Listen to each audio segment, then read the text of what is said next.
زي ابن عايش معنا لي سنتين. ما بنسيبوش.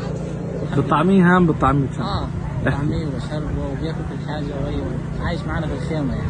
دستي وانا جايباها معي فانا خفت عليها، روح زيها زينا يعني، انا خفت عليها.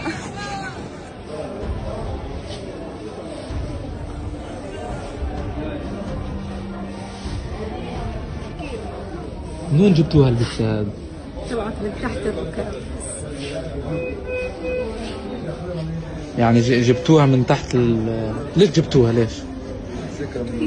ما رضيش بالمره نطلع من غير، مش عارفه احمل ولا احمل.